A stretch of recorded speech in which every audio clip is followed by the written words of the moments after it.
The moon hung full and heavy over the stone courtyard, casting silver shadows across the faces of those who gathered beneath it. The air tasted of rain about to fall, of secrets about to be spilled, of destinies about to collide. Luma Bloodpetal stood at the edge of the crowd, her white hair gleaming like starlight against the crimson fabric of her dress, her pale skin luminous in the moonlight. She had not come here by accident. She had come with a purpose that burned in her chest like a hidden flame. The auction house was a relic from another era, all crumbling columns and weathered stone, where the desperate came to sell and the powerful came to buy. Tonight, beneath that swollen moon, they were selling men, warriors fallen on hard times, criminals paying debts, broken soldiers with nowhere else to turn. Luma moved through the crowd with fluid grace, her eyes scanning each face that was dragged onto the platform, assessing, calculating, searching for something she could not name but would know when she saw it. Then he appeared, and the world tilted on its axis. They pulled him from the shadows, this man who moved like violence contained in flesh, who stood 7 feet of corded muscle and barely leashed fury. His black hair fell past his shoulders in tangled waves, his beard rough and unkempt. But even in chains, even in rags, he carried himself like a king surveying his kingdom. His eyes, dark as midnight and twice as dangerous, swept over the crowd with something between contempt and calculation. He did not cower. He did not bow. He stood on that platform as though he owned it, as though every person staring at him existed only because he allowed it. Luma felt her breath catch, felt something ancient and knowing stir in the depths of her soul. This was no ordinary man. This was no broken warrior or desperate fool. This was something else entirely, something that called to the wildness in her own blood, the fierce independence she had cultivated like a garden of thorns around her heart. She had come here to buy a man who would give her children, who would serve her purpose and ask no questions, who would be strong enough to survive but broken enough to obey. She had come here believing she knew exactly what she wanted. But looking at him now, at the way moonlight carved shadows across the brutal beauty of his face, at the way his chains seemed like mere suggestions he could shatter at will, she realized she had been searching for something far more dangerous than a simple transaction. The auctioneer began his practice speech, listing the man's attributes with the enthusiasm of someone selling livestock. Strong, skilled in combat, trained in multiple weapons, no known family. No debts beyond the one that brought him here. Perfect, the auctioneer said, for labor or guard work or whatever private purposes a buyer might require. His voice dripped with insinuation, and Luma felt rage flicker hot and fast through her veins at the way men in the crowd leered and whispered. The bidding started low. Luma waited, patient as a hunter, watching the numbers climb. She had wealth, inherited from a family line that stretched back into legend, coin earned through her own skill with blade and bargain. She could outbid anyone here, but she wanted to see who else was interested, wanted to understand what she was truly buying. When the moment felt right, when the auctioneer's voice began to rise toward the final call, she stepped forward into the light. Her voice cut through the murmur of the crowd like a blade through silk. 5,000 gold. The courtyard fell silent. Men turned to stare at her, this woman in her red dress with her white hair and her unflinching gaze. The auctioneer blinked, momentarily speechless. No one countered. No one dared. 5,000 gold was more than most of them would see in a lifetime. More than this man was worth by any practical measure. But Luma had not bid on his practical value. She had bid on the fierce intelligence in his eyes, on the power barely contained beneath his skin, on the promise of something she could not yet name but needed more than breath itself. Going once, going twice. Sold. Before we begin the story, I want to thank everyone who supports the channel and loves our Alpha King romances. In the pinned comment, you'll find a special selection of the best Amazon books that inspire our stories. If you purchase any book through those links, you'll be directly supporting the channel and helping us create more stories. Tell us where you're watching from and how old you are in the comments. I hope you enjoy the story. The word fell like a hammer, binding them together in ways neither yet understood. The crowd began to disperse, disappointed or relieved, whispering among themselves about the mad woman who had paid a fortune for a single slave. Luma ignored them all. She moved through the thinning crowd with purpose, approaching the platform where guards were unlocking his chains, preparing to transfer him to her custody. He watched her approach with those midnight eyes, his expression unreadable. Up close, he was even more magnificent and more dangerous than she had imagined. Scars crossed his arms and chest, visible through the tears in his ragged shirt, each one a story written in violence and survival. His hands, even free of chains, looked like they could break stone or cradle something precious with equal ease. The guard handed her the ownership papers and a key to the iron collar still locked around his throat. She took them both, then gestured for the guards to step back. They obeyed reluctantly, hands on their weapons, clearly uncomfortable leaving a woman alone with such a dangerous acquisition. Luma stepped closer, close enough to feel the heat radiating from his body, close enough to see the slight rise and fall of his chest, the pulse beating strong in his throat. She lifted the key, then paused, her eyes meeting his. "What is your name?" she asked quietly, her voice for him alone. The question seemed to surprise him. His eyes narrowed, searching her face for tricks or traps. When he spoke, his voice was deep and rough, like stones grinding together deep in the earth. "Rhaegar," he said simply. Nothing more. No family name, no title, no explanation. Just that single word offered like a challenge. "Rhaegar," she repeated, tasting the name, feeling the way it sat on her tongue. "I am Luma Bloodpetal. I have purchased you. Do you understand what that means?" Something flickered in his eyes, gone too fast to name. "I understand that you paid gold for a man in chains," he said, his tone carefully neutral. "That you now hold papers that say I belong to you." She reached up and unlocked the collar, pulling it from his throat and letting it fall to the ground with a dull clang. The skin beneath was raw and red, and she fought the urge to touch it, to soothe the hurt she saw there. "I have need of you," she said, her voice steady, despite the way her heart hammered against her ribs. "I need a man who is strong, who is skilled, who can give me children and help me build the future I have planned. I do not need a broken thing or a frightened thing. I need someone who understands what I offer and what I require in return." "And what do you offer?" he asked, something almost like curiosity threading through the careful blankness of his expression. She smiled then, slow and dangerous. "Freedom of a sort. Purpose. A chance to be more than a man sold at auction. I will not beat you. I will not starve you. I will treat you with the respect a warrior deserves if you prove yourself worthy of it. But you will obey me, in all things, without question, without hesitation. That is the price of what I offer." He was silent for a long moment, his eyes never leaving hers. The moon painted them both in shades of silver and shadow, and the air between them felt charged, electric, like the moment before lightning strikes. "And if I refuse?" he asked quietly. "Then I will sell your papers to someone less generous," she replied without hesitation. "Someone who will use you until you break, who will take without giving, who will see you as a thing rather than a man. The choice is yours, Rhaegar. Choose wisely." Another silence, longer this time.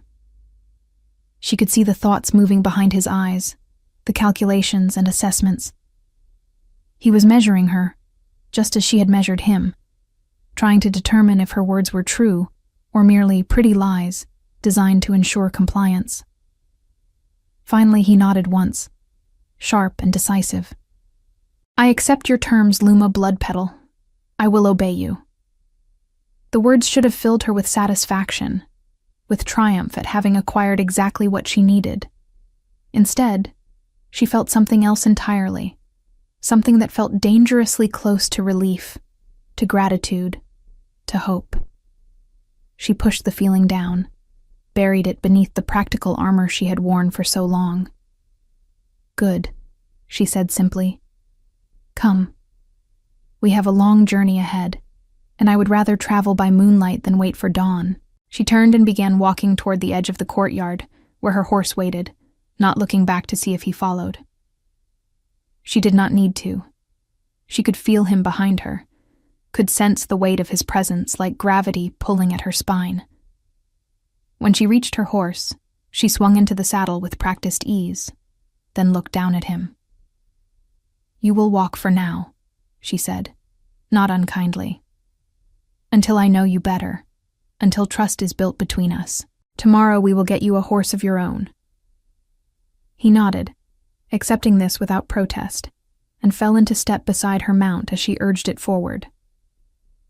They left the auction house behind, riding out into the night where the moon painted the world in shades of mystery and promise. The journey to her estate took 3 days, and with each mile, Luma learned more about the man she had bought. He was quiet by nature, speaking only when spoken to, answering her questions with careful precision. He was observant, his eyes constantly scanning their surroundings, noting potential threats and escape routes with the instinct of someone trained in survival. He was strong, keeping pace with her horse without complaint, even when the terrain grew rough and the hours grew long. But there was something else. Something that emerged in small moments when he thought she was not watching.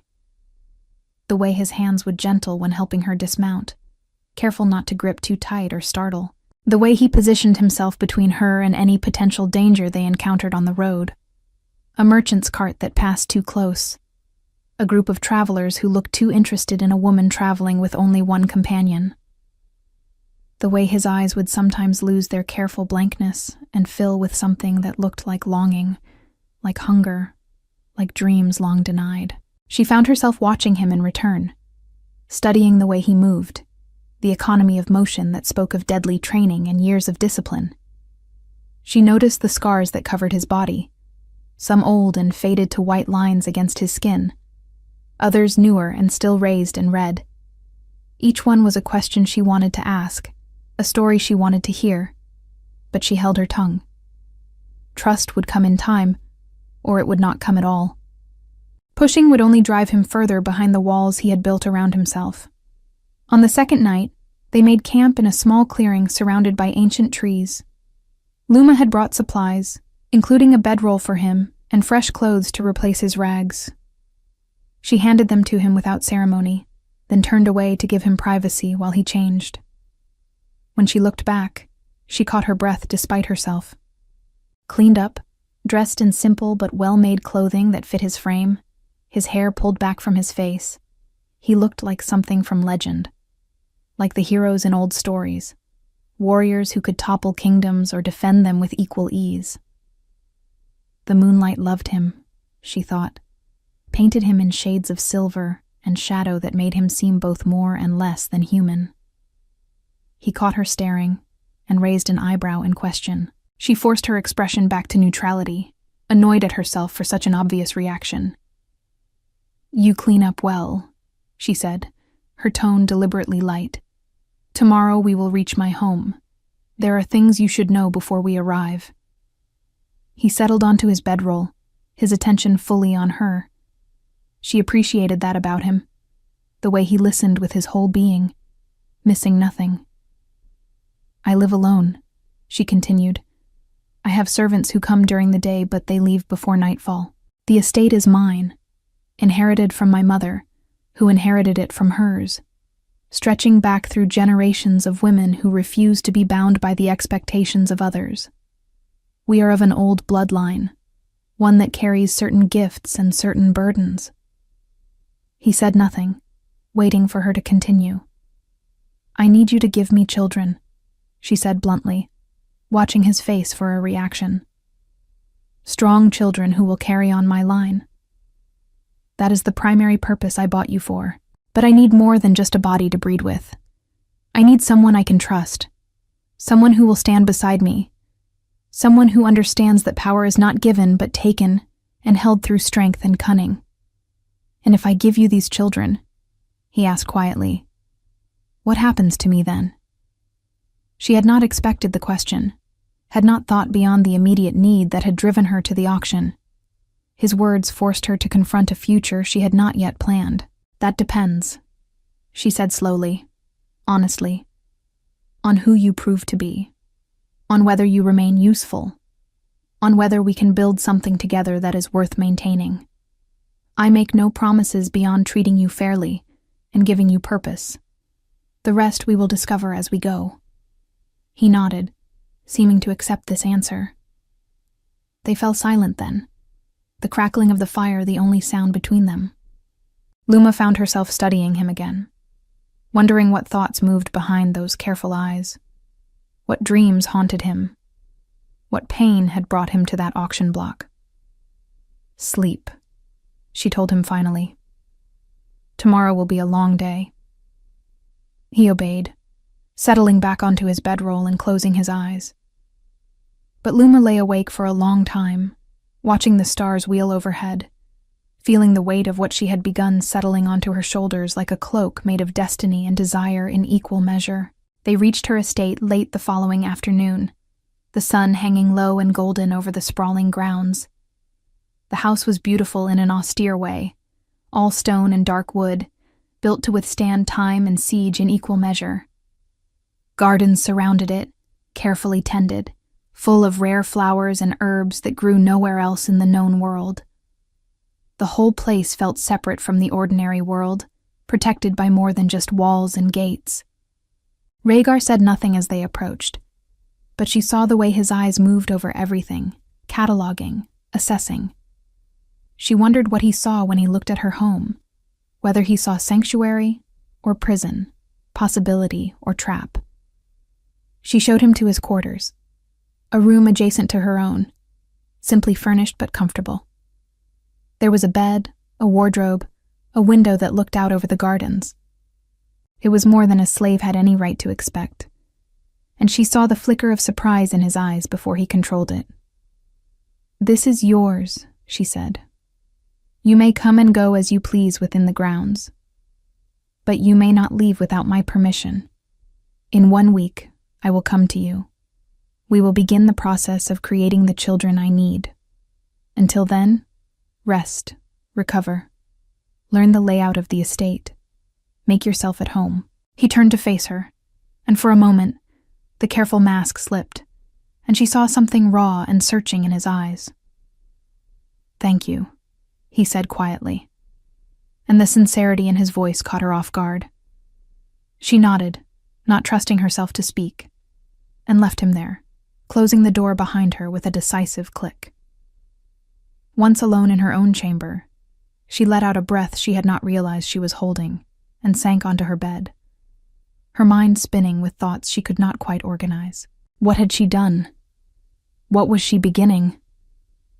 She had thought she was buying a simple solution to a simple problem, but nothing about Rhaegar was simple.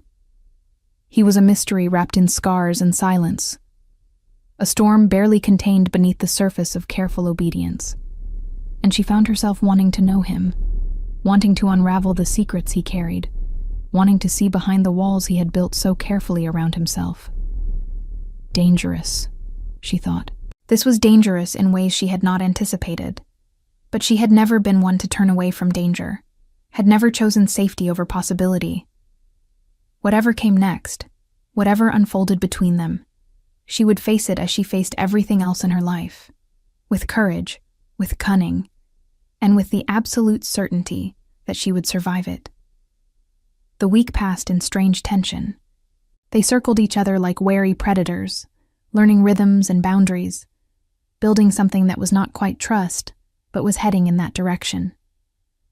She found him in the gardens sometimes, his hands gentle among the flowers, and would stop to talk about nothing and everything. He helped with repairs around the estate, his strength and skill making quick work of tasks that would have taken others days. She caught him reading in the library once, his expression absorbed, and realized with a start that this man she had thought might be a simple warrior had depths she had not imagined. The first time she found him in her library, she had paused in the doorway, watching him without announcing her presence. He sat in the old leather chair by the window, afternoon light streaming over his shoulder, completely absorbed in a volume of ancient poetry. His lips moved slightly as he read, and she saw the way his scarred fingers turned the pages with surprising delicacy. This was not a man who had been taught to read as an afterthought or necessity. This was someone who loved books, who found solace in words, who understood beauty beyond battle. "What are you reading?" she asked finally, stepping into the room. He looked up, and for just a moment, she saw something unguarded in his expression before the careful mask slipped back into place. "The Cantos of Meridian," he said, showing her the cover. "Your collection is impressive. I have not seen some of these volumes in years." "You know poetry," she said, settling into the chair across from him. A slight smile touched his lips.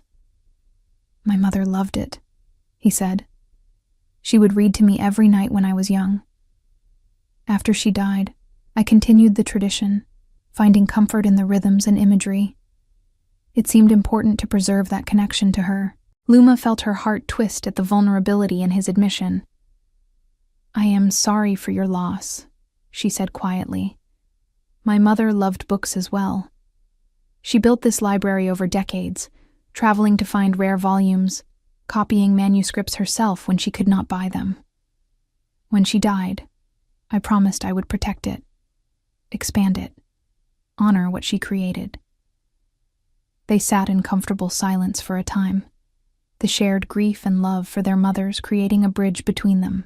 Then Rhaegar began to read aloud, his deep voice lending weight and music to the ancient verses. Luma closed her eyes and listened, transported by the beauty of his reading, by the emotion he brought to each line. When he finished, she opened her eyes to find him watching her. "That was beautiful," she said. "Thank you." "The honor was mine," he replied. "It has been too long since I had someone to share this with." The moment stretched between them, charged with possibility. Luma felt the walls she had built around her heart trembling, felt the careful distance she had maintained threatening to collapse. She stood abruptly, needing space, needing time to process the feelings churning inside her. "I should let you read in peace," she said, her voice not quite steady, but she found herself returning to the library each afternoon, and each time he would read to her, and they would talk about the texts, about meaning and metaphor, about the way beauty could exist even in a harsh world. These conversations became sacred to her, moments of connection that went deeper than physical attraction or mutual benefit. Meals became rituals of careful conversation. She learned that he preferred silence to empty chatter, that he had a dry sense of humor that emerged in unexpected moments, that he was fiercely intelligent and well-educated despite his circumstances. He learned that she was ruthlessly practical, but not cruel, that she valued strength but respected mercy, that beneath her composed exterior lived a heart that had been hurt and had decided never to be vulnerable again. One evening over dinner, she found herself telling him about her past, about the man she had almost married years ago, the one who had wanted her wealth and status, but not her strength, who had tried to change her into something soft and compliant. "I sent him away," she said, staring into her wineglass. "I told him I would rather be alone forever than spend my life pretending to be less than I am. After that, I decided I would never give any man power over my heart again. I would use them for my purposes, yes, but I would never love them." Rhaegar was quiet for a long moment. "And now," he asked gently, "do you still believe that?" She looked up at him, meeting those dark eyes that seemed to see straight through every defense she possessed. "I do not know," she admitted. "You are not like anyone I have ever met. You make me question assumptions I thought were carved in stone." He reached across the table, his large hand covering hers. "I understand the fear of vulnerability," he said. "I was betrayed by those I trusted most. After that, I told myself I would never trust again, never open myself to that kind of pain. But Luma, I think perhaps we are both learning that protecting our hearts so completely means never really living.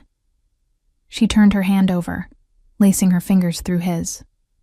It terrifies me, she confessed, this feeling growing between us. It was supposed to be simple.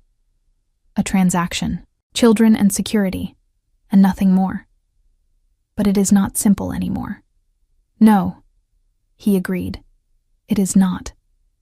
And I think we both know it never really was. And always, humming beneath their interactions like a current running deep and strong, was the awareness of what was coming. The purpose she had stated so bluntly. The intimacy that would be required. The potential that hung between them like a promise and a threat in equal measure. When the week ended, Luma found herself both eager and terrified. She dressed carefully that evening, choosing a gown of deep green silk that made her white hair seem even more ethereal, that hugged her curves and made her feel powerful and feminine at once. She took time with her appearance in a way she never had before, though she told herself it was merely about maintaining the authority of the moment. She went to his door as the sun set, painting the world in shades of amber and rose. She knocked, her hand steady despite the way her heart hammered. He opened the door immediately, as though he had been waiting. He too had dressed with care, wearing the finest of the clothes she had provided, his hair clean and loose around his shoulders, his beard trimmed to show the strong lines of his jaw. They stood there for a moment, the threshold between them, the weight of what came next pressing down on them both. "May I enter?" she asked, keeping her voice formal, controlled. He stepped aside, a gesture of invitation and submission both. She walked past him into the room, hyper-aware of the way the space seemed to shrink with both of them in it, the way the air felt charged and dangerous. She turned to face him, squaring her shoulders, calling on every ounce of courage and authority she possessed. "You know why I am here," she said. "I do," he replied, his voice low and rough in the dimming light. She expected him to wait for her command, to stand passive and obedient as he had been in all other things. Instead, he took a step toward her, and then another, until he stood close enough that she could feel the heat of him, could see the pulse beating in his throat, could smell the clean scent of him mixed with something darker and more primal. "Luma Bloodpetal," he said, her name on his lips sending shivers down her spine. "Before we do this, before we begin what cannot be undone, I need to tell you something." She swallowed hard, caught off guard by the intensity in his eyes, by the way he looked at her like she was the only thing in the world that mattered. "Speak," she managed. "You bought me thinking I was no one," he said quietly, "a nameless warrior fallen on hard times. And I let you believe that, because I was not yet sure what manner of woman you were. But I cannot take what you offer, cannot give you what you ask, without honesty between us." Her breath caught. "What are you saying?" He reached up slowly, giving her time to pull away, and cupped her face in his large, scarred hand. The touch was gentle, reverent, completely at odds with the violence she knew those hands were capable of. "My name is Rhaegar Frostreach," he said, "and I am the rightful Alpha King of the Northern Territories. I was betrayed by those I trusted most, sold into slavery by my own council who wanted to place a puppet on the throne. I have been planning my revenge, waiting for the right moment to reclaim what was stolen. But then you bought me, and everything changed." Luma felt the world tilt beneath her feet. An Alpha King. She had bought an Alpha King at auction like a common slave. The absurdity of it, the danger of it, the sheer impossible reality of it crashed over her in waves. "Why tell me this now?" she whispered. "Because I want you to know who you are lying with," he said, his thumb brushing across her cheekbone with devastating tenderness. "Because I want you to understand that when I give you children, they will carry royal blood." Because I need you to know that I am not here because you command it, but because I choose it. I choose you, Luma. I have chosen you from the moment you stepped into that courtyard with moonlight in your hair and fire in your eyes. She stared up at him. This king disguised as a slave. This man who had turned her carefully ordered world into chaos. She should have been angry at the deception. She should have been afraid of the danger he represented, of the enemies who would come looking for him, of the political nightmare she had bought herself into. Instead, she felt something else entirely. She felt relief that he was more than she had thought, joy that he had chosen to trust her with his truth, and beneath it all, a fierce possessive pride that this magnificent, dangerous man had looked at her and decided she was worth honesty, worth choosing, worth everything he was offering in this moment. Then give me everything, she said, her voice barely above a whisper. Give me truth. Give me trust. Give me children who will shake the foundations of the world. Give me all of you, Rhaegar Frostreach, and I will give you all of me in return.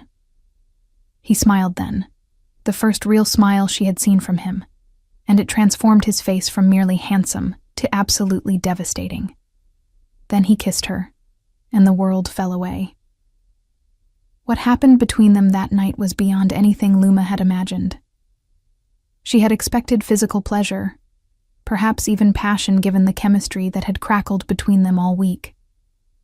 But this was something else entirely. This was the meeting of equals, of two fierce souls recognizing their match. He touched her like she was precious and powerful at once, like he could not decide whether to worship or devour her, and settled for both. She met him strength for strength, giving as good as she got, discovering that surrender and dominance could exist in the same breath, that power could be shared rather than hoarded. They learned each other's bodies with the dedication of scholars and the abandon of warriors, mapping scars and secret places, discovering what made the other gasp or moan or cry out. When he entered her finally, it felt like completion, like two halves of a whole sliding into place. They moved together with an instinct that felt older than thought, finding rhythms that built and built until they shattered together, gasping each other's names like prayers or curses or both. Afterward, they lay tangled together in the ruins of his bed, sweat cooling on their skin, hearts gradually slowing to something approaching normal. Luma traced the scars on his chest idly, her mind already spinning with the implications of what he had told her, of what they had just shared. "Tell me what happened," she said quietly. "Tell me how a king ends up on an auction block." He was silent for so long she thought he might refuse.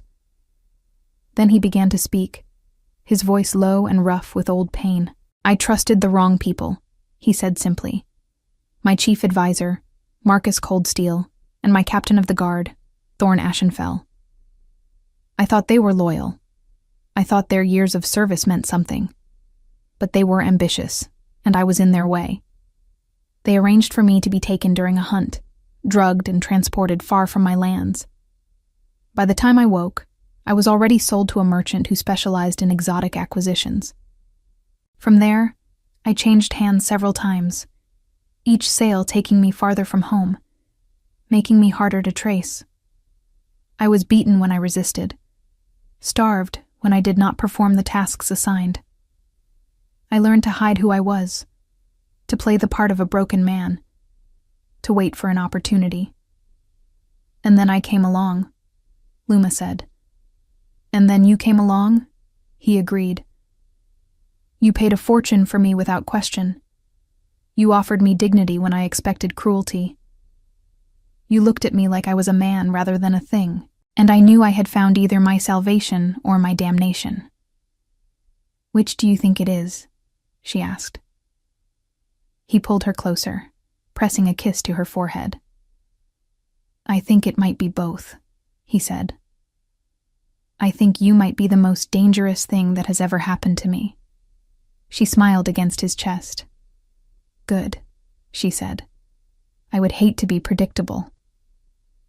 They fell silent then, comfortable in the aftermath of revelation and passion. But Luma's mind was already working, already planning. If he was a king, then he needed his throne back. If he had been betrayed, then his betrayers needed to face justice. And if she was going to bear his children, then she needed to ensure they would inherit a kingdom, not just a title. "We will get your throne back," she said decisively. He stiffened against her. "Luma, you do not know what you are saying. Marcus and Thorn have had months to consolidate power. They will have convinced the other lords that I am dead or unfit to rule. Taking back the throne will mean war, will mean risking everything." "Then we risk everything," she said firmly. "I did not buy you to watch you hide for the rest of your life. And I will not raise our children in the shadow of your stolen crown. We will plan carefully. We will be strategic. We will use every advantage we have. But we will take back what is yours." He looked at her for a long moment, something like wonder in his eyes. "You are extraordinary," he said quietly. "Terrifying and extraordinary." She grinned. "You better believe it," she said. "Now start talking. Tell me everything about your kingdom, your enemies, your allies. Tell me the layout of your castle, the strengths and weaknesses of your defenses. Tell me everything, and we will build a plan that cannot fail." They talked through the night and into the dawn, their bodies tangled together, their minds working in perfect synchronization. He described the northern territories, the harsh, beautiful land of ice and stone that he ruled. He spoke of the great castle of Frostreach Keep, built into the side of a mountain, its walls thick enough to withstand siege weapons, its halls filled with tapestries and treasures collected over generations. He told her about the lords who had sworn fealty to his family, about the ones he trusted, and the ones who would have sided with Marcus and Thorn out of ambition or fear. Luma listened, absorbing every detail, asking questions that revealed her own tactical mind. She had been trained as a warrior from childhood, had learned strategy and combat alongside poetry and politics. Her family's bloodline carried gifts that made them formidable in battle, abilities that had been cultivated and honed over generations. She began to see how she could use those gifts, how she could combine her strengths with his, how together they might accomplish what neither could achieve alone. As the sun rose and painted the room in shades of gold, they had the bones of a plan. It would require patience, preparation, and perfect timing. But it could work. It would work. The weeks that followed were a strange blend of domesticity and preparation for war. They trained together each morning, Luma testing his skills and finding them as formidable as she had suspected. He was a master of multiple weapons, his movements economic and deadly, his tactical mind sharp as any blade. She showed him her own abilities, the way her bloodline gifts allowed her to move with preternatural speed, to sense danger before it arrived, to heal from wounds that would kill others. The first morning they sparred, Rhaegar had been careful with her, holding back his strength, treating her like she might break. She had seen it immediately and called him on it. "Stop," she commanded, lowering her practice sword. "If we are going to do this, you need to fight me for real. I am not fragile. I am not weak. I need you to show me what you are truly capable of, or this training is worthless." He had studied her face, clearly conflicted. "I do not want to hurt you," he said. "You will not," she assured him. "My gifts protect me. Trust me to know my limits. Now, attack me like you mean it." What followed was a revelation. When he stopped holding back, when he moved with the full force of his considerable skill, she met him blow for blow. Her bloodline speed allowed her to anticipate his strikes, to move in ways that seemed impossible, to turn his strength against him. They fought across the training yard, their blades singing through the air, their bodies moving in a deadly dance that was almost beautiful. When she finally swept his legs and put her blade to his throat, they were both breathing hard, both grinning with the exhilaration of finding a true match. He looked up at her from the ground, admiration clear in his eyes. "You are magnificent," he said. "I have never seen anyone move like that." She extended her hand to help him up. "And I have never fought anyone who could keep up with me. We are well matched, you and I. "We are," he agreed. But there was something else in his voice now. Something that spoke of more than just combat compatibility. They trained like that every morning, pushing each other, learning each other's tells and patterns, building a synchronization that would be crucial when they faced real enemies. But the training became about more than just preparing for battle. It became another way they learned each other, another form of communication, another place where they could be completely honest and unguarded. After particularly intense sessions, they would sit together in the garden, cooling down, talking about technique and strategy. One morning, after she had managed to disarm him 3 times in a row, he shook his head in rueful admiration. "How did you learn to fight like that?" he asked. "Those are not skills taught to noble women, not even in families as old as yours. My mother believed that every woman should be able to defend herself," she explained. "She hired the best teachers she could find, masters from a dozen different fighting traditions. But more than that, she taught me to embrace the gifts our bloodline carries. Most people with abilities like mine try to hide them, to appear normal. My mother said that was a waste, that our gifts were meant to be honed and used." "She was wise," he said, "and brave, to go against tradition so completely." "She was," Luma agreed, feeling the familiar ache of loss.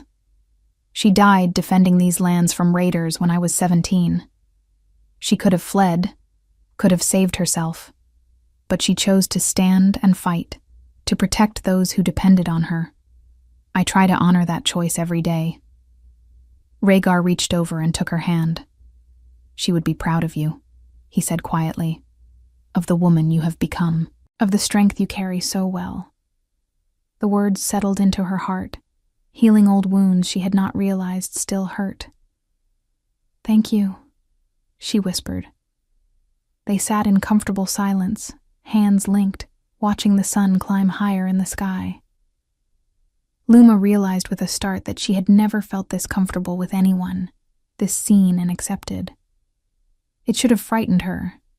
Instead, it felt like coming home. He watched her with undisguised admiration as she demonstrated her abilities in increasingly complex drills. "You are magnificent," he said after she had bested him in a sparring match for the 3rd time. "I have never seen anyone move like that."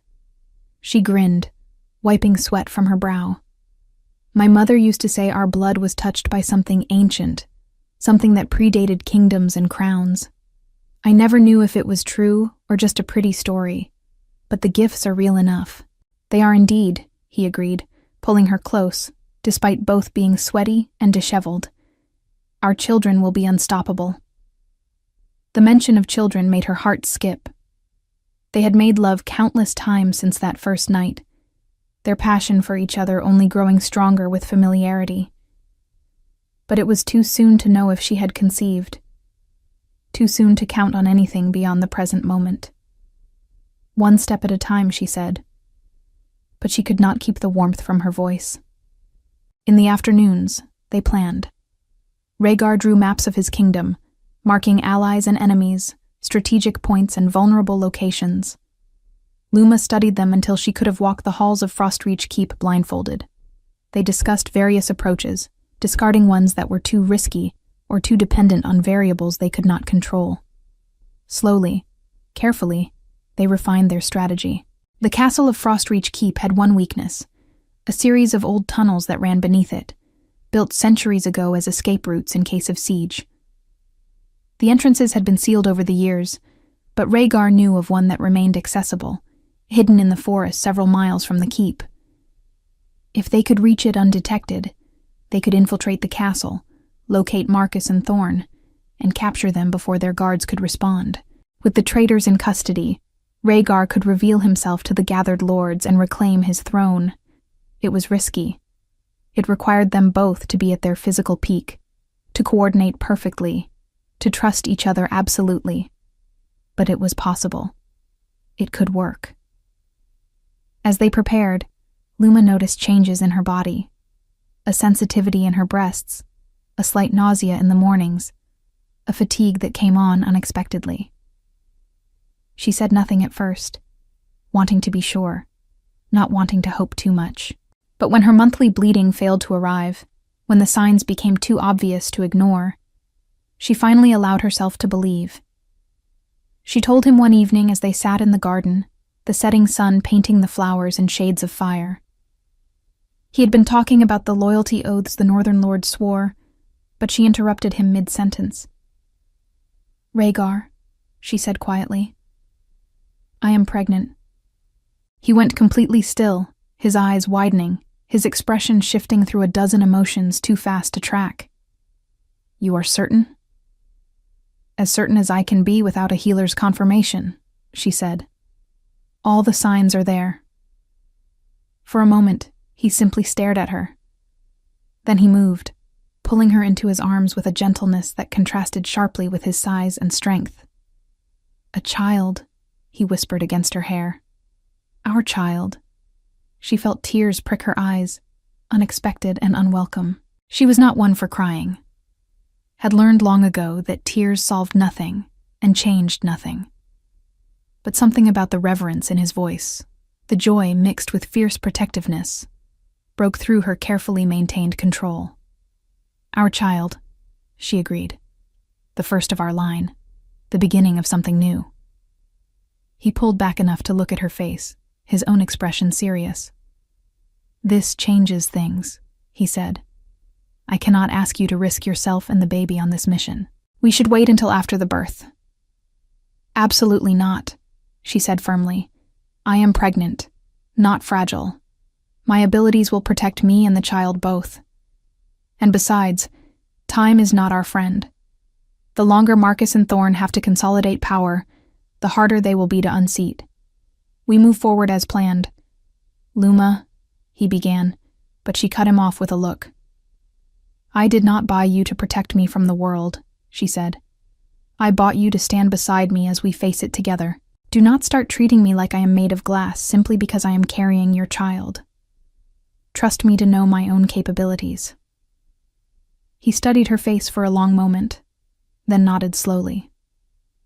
"Very well," he said. "But you will allow me to worry. That is my right as the father." "Worry all you want," she said, softening. "Just do not let it interfere with the plan." They spent the next month in intensive preparation. Luma pushed her body hard, ensuring she was at peak condition despite the early pregnancy. Her bloodline gifts seemed to strengthen rather than weaken, as though the child she carried amplified her natural abilities. Rhaegar watched her with a mixture of awe and concern, ready to catch her if she fell, but knowing better than to try to slow her down. They gathered supplies, weapons, provisions for the journey north. Luma arranged for her estate to be managed in her absence, leaving detailed instructions with her most trusted servants. She wrote letters to be sent if they did not return, ensuring her affairs were in order. It was practical, methodical preparation for what might be a one-way journey. Finally, when the moon waxed full again, exactly as it had been the night she bought him, they set out. The journey north took 2 weeks, traveling through territories that grew progressively colder and more harsh as they approached the northern territories. Rhaegar grew more tense as they drew closer to his homeland, his eyes constantly scanning the horizon, his hand never far from his weapon. As they crossed into the northern territories proper, Luma noticed the changes immediately. The air grew sharper, carrying the bite of eternal winter. The landscape transformed into towering pine forests and jagged mountain peaks that clawed at the sky. The few villages they passed were built sturdy and low to the ground, designed to withstand brutal storms and heavy snows. "This is your home," she said. Not quite a question. "Yes," Rhaegar replied, his voice carrying a mixture of love and pain. "These are my lands. These are my people. Every mile we travel, every familiar landmark I see, reminds me of what was stolen, of how long I have been gone. They will welcome you back," she said with certainty. "They will rejoice to have their true king returned." "I hope you are right," he said quietly. "But Marcus and Thorne have had months to spread lies, to poison minds against me." Some will believe I abandoned them. Others may think I was weak, unfit to rule if I could be taken so easily. Reclaiming the throne is only the beginning. Rebuilding trust will take far longer. Then we will rebuild it together, she said firmly. One day at a time. One person at a time. However long it takes. He reached for her hand, bringing it to his lips. What did I do to deserve you? He murmured against her knuckles. You chose honesty when deception would have been easier, she replied. You chose vulnerability when walls would have been safer. You chose me, and I chose you back. That is all either of us needs to deserve the other. They avoided the main roads, keeping to forest paths and mountain trails. The terrain was treacherous, narrow paths winding along cliff edges where one wrong step could mean death. But Rhaegar navigated it with confidence, his childhood memories guiding them safely through. He showed her shortcuts and hidden ways, places where the forest grew so thick that even in winter they found shelter from the wind. Twice they encountered patrols, wearing the colors of Frostreach Keep, and had to hide or detour to avoid detection. Each near miss set Rhaegar's jaw tighter, made him more grimly determined to see this through. The first time, they pressed themselves into a narrow crevice between rocks, barely breathing as soldiers passed within feet of their hiding spot. Luma felt her gifts flare, ready to fight if necessary, but Rhaegar's hand on her arm held her still. Wait, he mouthed silently. They did not see us. He was right. The patrol passed without noticing them, and they continued on their way. But the encounter reminded them both of how dangerous this mission was, how easily it could all go wrong. The second patrol was larger, more alert. They had to circle far out of their way, adding hours to their journey, climbing higher into the mountains to avoid detection. The cold was brutal at that altitude, but Luma's gifts protected them both, creating a bubble of warmth around them that defied the frigid air. How are you doing that? Rhaegar asked, marveling as snowflakes melted before they could touch them. I am not entirely sure, she admitted. My gifts have always been strongest in moments of need. It is as though my body knows what is required, and simply does it. I suspect the child I carry amplifies the effect. He placed his hand on her still flat stomach, his expression filled with wonder and worry in equal measure. You are protecting us all, he said. Our child is already learning from you. The night before they reached the hidden tunnel entrance, they made camp in a small cave, building a tiny fire for warmth. Luma could feel the tension radiating off him, could sense the weight of what tomorrow would bring settling onto his shoulders. She moved to sit beside him, taking his hand in hers. Tomorrow we take back your throne, she said quietly. Tomorrow we set right what was made wrong. Are you ready? He turned to look at her, his dark eyes reflecting the firelight.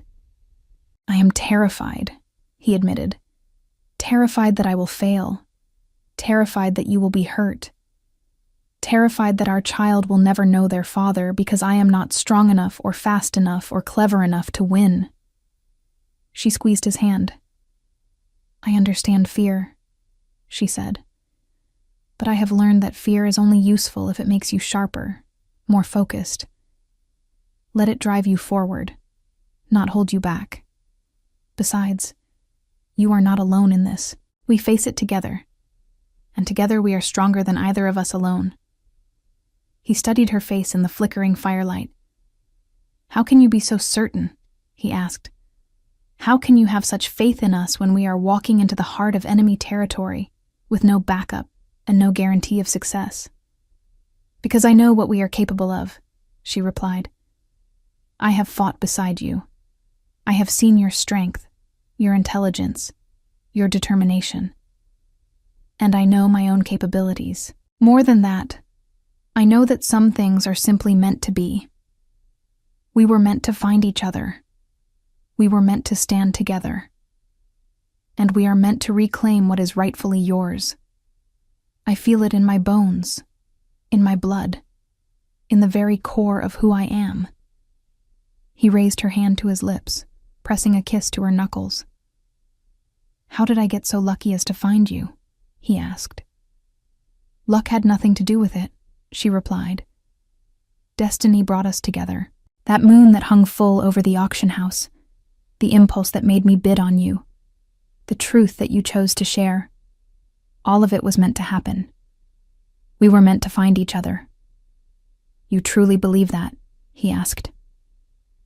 "I do," she said firmly. "And tomorrow, we will prove it." They made love that night with a desperation that had not been there before, both aware that this might be the last time, that tomorrow could end with death or capture or worse. They poured everything they felt into each touch, each kiss, each whispered word. When they finally lay tangled together in the aftermath, Luma rested her hand on her still flat stomach and made a silent promise to the child growing there. "I will protect your father," she vowed. "I will give you the kingdom you deserve." Dawn came too quickly. They broke camp in silence, checking weapons and supplies with the efficiency of experienced warriors. The hidden tunnel entrance was exactly where Rhaegar remembered it, concealed behind a waterfall in a narrow gorge. They had to wade through icy water to reach it, the cold biting through their clothes. But Luma's bloodline gifts kept her warm and protected the child she carried. The tunnel was dark and narrow, carved through solid rock centuries ago. They lit a small torch and moved forward carefully, Rhaegar leading the way. The passage climbed steadily upward, branching occasionally, but he navigated it with confidence born of childhood exploration and memory. It took hours to traverse the tunnels. They emerged finally into a storage room deep in the castle's foundations, dusty and clearly unused for years. Rhaegar extinguished the torch, and they stood in darkness, listening. No sound came from beyond the door. The castle slept, unaware that its rightful king had returned. They moved through the lower levels like ghosts, avoiding the few servants and guards who were awake at this early hour. Rhaegar led them unerringly toward the council chambers where Marcus and Thorne would be, planning their day, comfortable in their stolen power. Outside the chamber doors, they paused. 2 guards stood watch, alert and armed. Luma met Rhaegar's eyes in the dim corridor light and nodded. They moved as one, she taking the guard on the left, while he took the one on the right. Their attacks were silent and precise, rendering the guards unconscious before they could raise an alarm. They bound and gagged them quickly, then turned to face the doors. "Ready," Rhaegar whispered. "Ready," she confirmed. He pushed the doors open and they strode in together. Marcus Coldsteel and Thorne Ashenfell sat at a long table covered in maps and documents, deep in discussion. They looked up in surprise as the doors banged open, surprise turning to shock and then fear as they recognized who stood before them. "Impossible," Marcus breathed, his face going pale. "You are dead." Rhaegar smiled, and it was not a kind expression. "Rumors of my death have been greatly exaggerated," he said, his voice carrying the weight of command and fury both. "Did you really think you could betray your king and face no consequences?" Thorne reached for his sword, but Luma was faster. She crossed the distance between them in a blur of motion, her blade at his throat before he could draw his weapon. "I would not do that if I were you," she said pleasantly. "My king has questions, and you are going to answer them." "Who are you?" Marcus demanded, though his voice shook. "I am Luma Bloodpetal," she replied, "and I am the woman who is going to watch you pay for your treachery." What followed was not pleasant. Rhaegar was not cruel by nature, but he was thorough. He made Marcus and Thorne confess their betrayal, made them detail every step of their plot, every lord they had bribed or coerced into supporting them. Luma stood watch, her senses extended, alert for any sign that their presence had been discovered. When Rhaegar had extracted all the information he needed, he looked at his former advisors with cold contempt. "You will be tried for treason," he said. "And when you are found guilty, as you will be, you will face the full punishment the law allows. But first, you will help me reclaim what you stole." He forced them at sword point through the castle, gathering the lords who were in residence. Word spread quickly, and within the hour, the great hall was filled with nobles and soldiers, all staring in shock at the king they had thought dead, at the traitors bound and kneeling before the throne, at the fierce white-haired woman who stood at Rhaegar's side like a queen already crowned. Rhaegar addressed them all, his voice carrying to every corner of the hall. "I am Rhaegar Frostreach, rightful Alpha King of the Northern Territories," he declared. "I was betrayed by those I trusted, sold into slavery, lost to you for months.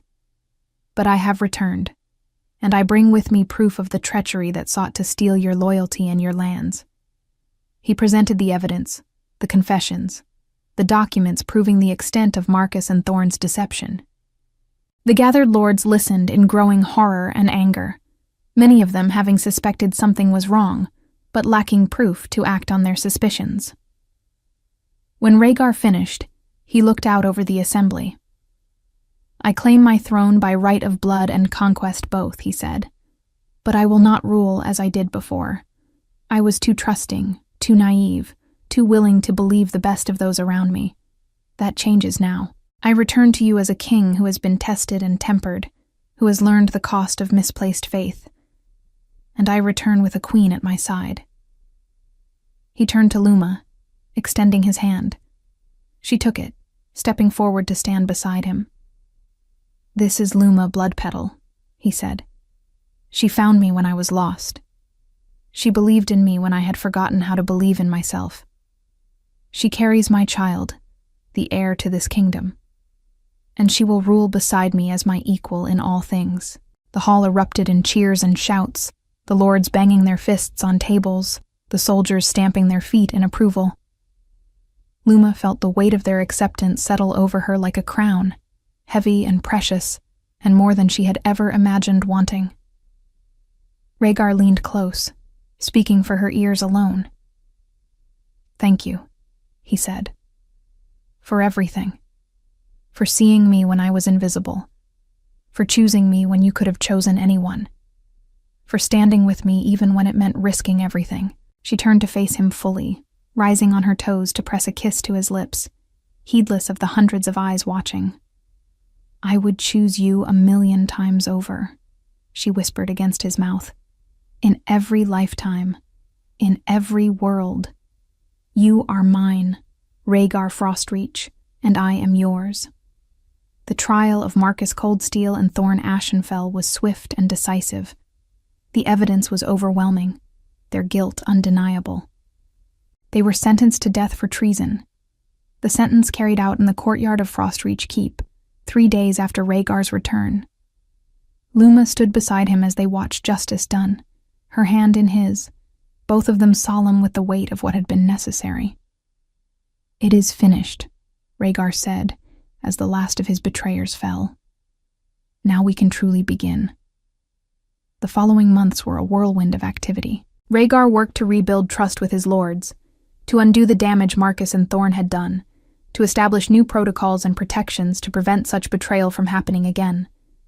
Luma stood at his side through all of it, offering counsel, providing support, proving herself to be every bit the queen he had declared her.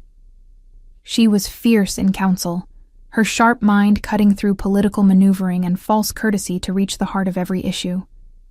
She was diplomatic when needed, ruthless when necessary, and always protective of Rhaegar and the kingdom they were building together. As her pregnancy progressed, she felt the child growing stronger within her. Her bloodline gifts seemed to pass to the baby, creating a connection between them that allowed her to sense the child's health, their emotions, their developing personality. She knew, somehow, that this child would be extraordinary, would carry the best of both their legacies. Rhaegar was devoted to her in ways that made her heart ache with joy and gratitude. He attended to her every need without being overbearing, respected her independence while making clear his commitment, showed her daily that she was cherished and valued. The man who could be absolutely ruthless in dealing with enemies or political opponents would gentle completely when he touched her, would speak to her belly in quiet moments, would plan for their child's future with a mix of hope and determination that never failed to move her. When her time came, It was in the depths of winter, snow falling thick and heavy outside the castle walls. The labor was long and difficult, her bloodline gifts both helping and hindering, as her body fought to bring new life into the world. Rhaegar never left her side, holding her hand, wiping sweat from her brow, murmuring encouragement and love in equal measure. Finally, as dawn broke over the snow-covered mountains, their son entered the world with a cry that seemed to shake the very stones of Frostreach Keep.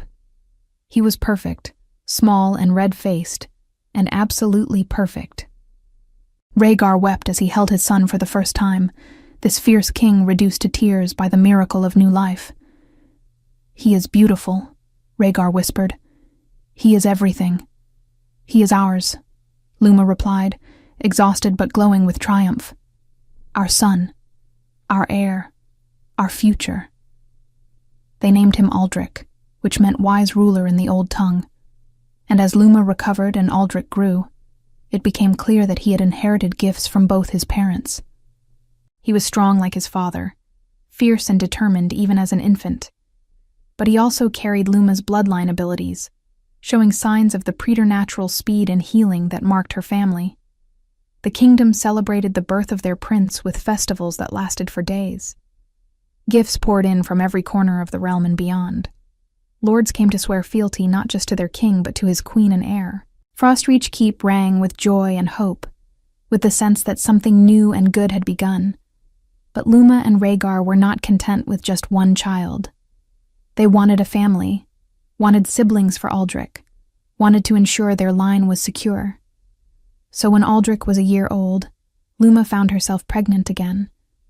This time the pregnancy was easier, her body knowing what to expect, her gifts adapting to the new life growing within her. Their daughter was born on a spring morning when the snow was finally melting and the first flowers were beginning to emerge from the frozen ground. She had her mother's white hair and her father's dark eyes, and from her first breath she was fierce and determined. They named her Lysara, which meant moonlight, a tribute to that full moon that had hung over the auction house the night everything began. With 2 children playing in the halls of Frostreach Keep, with a kingdom that prospered under their joint rule, with a love between them that only deepened with time, Luma and Rhaegar had built something extraordinary. They had taken betrayal and turned it into triumph, had found each other across impossible odds, had created a family and a future that exceeded anything either had dared to dream. Sometimes, in quiet moments, Luma would think back to that night in the auction house. She would remember the moment she had first seen him, the instant recognition that he was important, that he was hers. She had thought she was buying a man to serve her purpose, a means to an end, a transaction to solve a problem. She had been so wrong. She had not bought him at all. Destiny had brought them together. Fate had conspired to place him on that auction block, and her in that crowd.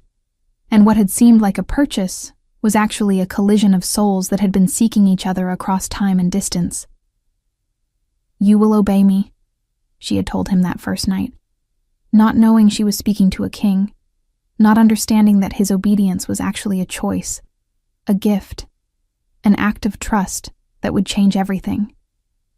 He had obeyed. He had submitted, but not because she owned him. Because he had chosen her, had recognized in her the same fierce independent spirit that burned in his own chest, had seen in her eyes the possibility of partnership rather than servitude. They ruled together now, equal in power and authority, balanced in their strengths and weaknesses. He was the public face of the kingdom, the warrior king who led armies and inspired loyalty. She was the strategic mind, the one who saw 3 moves ahead, who protected the kingdom from threats internal and external. Their children grew strong and capable, learning combat and diplomacy, magic and leadership. Aldrich showed signs of his father's tactical brilliance, while Lysara had inherited her mother's gift for reading people, for understanding motivations and desires. Together they would be formidable, would rule even better than their parents when the time came. But that time was far away yet. For now, Luma and Rhaegar focused on the present, on building a kingdom that would last, on raising children who would be strong enough to face whatever challenges the future held, on loving each other with the intensity and devotion that had marked them from the beginning. One evening, years after that fateful auction, they stood together on the battlements of Frostreach Keep, watching the sun set over their domain. The mountains glowed in shades of amber and rose, the valleys below already filling with shadow. In the courtyard, they could hear Aldrich and Lysera playing, their laughter carrying on the wind. Rhaegar pulled Luma close, wrapping his arms around her from behind, his chin resting on top of her head. "Do you ever regret it?" he asked quietly. "Buying a stranger at auction, taking such a risk?" She leaned back against him, secure in his strength. "Never," she said firmly. "That night changed everything. It brought me you. It gave me this life. It showed me that sometimes the most reckless decisions lead to the most beautiful outcomes. I was so lost when you found me," he said. "So broken. I did not think I could ever be whole again. But you saw something in me worth saving. You believed when I had stopped believing." She turned in his arms, looking up at his face. "You were never broken," she said. "Battered, yes. Hurt, absolutely, but never broken. Your strength was always there, waiting to be recognized and reclaimed." He kissed her then, slow and deep, a kiss that carried all the love and gratitude and devotion he felt. When they finally pulled apart, both were breathless. "I love you," he said simply. "More than my kingdom, more than my crown, more than my own life. You are everything to me. And you are everything to me," she replied. "My king, my love, my equal, my home." They stood together as the stars began to emerge, as the moon rose full and bright over the northern territories, as their children's laughter filled the air. They had started with an auction and a command to obey. They had built an empire of trust and partnership and love. It was not the story Luma had thought she was writing when she entered that courtyard all those years ago. It was so much better, so much richer, so much more real. She had bought him thinking she was gaining a servant. Instead, she had found a king. She had commanded his obedience. Instead, he had given her his heart. She had sought children to continue her line. Instead, she had created a dynasty. And through it all, through every challenge and triumph, every danger and joy, they had stood together. Two fierce souls who had found their match. Two hearts that had recognized home in each other. Two lives that had collided and created something far greater than either could have achieved alone. The moon hung full over Frostreach Keep, blessing them with silver light. The same moon that had witnessed their beginning now watched over their happiness. And in its pale glow, Luma Bloodpetal and Rhaegar Frostreach, queen and king, wife and husband, held each other close and knew with absolute certainty that they had found what every soul seeks. They had found where they belonged. They had found who they were meant to be. They had found love in the last place either expected, and it had transformed them both into something magnificent. This was their story. This was their truth. This was their forever, forged in moonlight and sealed with trust, built on honesty and strengthened by partnership, blessed with children and crowned with love. And it all began with 5 simple words spoken in command that became instead a prophecy of choice and devotion. "You will obey me." And he had. Not because she commanded it, but because his heart demanded it. Because love, true love, is the only master worth serving. Because in obeying her, he had actually freed himself. And in commanding him, she had discovered that the greatest power lies not in dominance, but in the choice to stand beside someone as equals, partners in all things, for all time. The story that began with chains ended with a crown. the transaction that seemed so simple revealed itself to be destiny unfolding.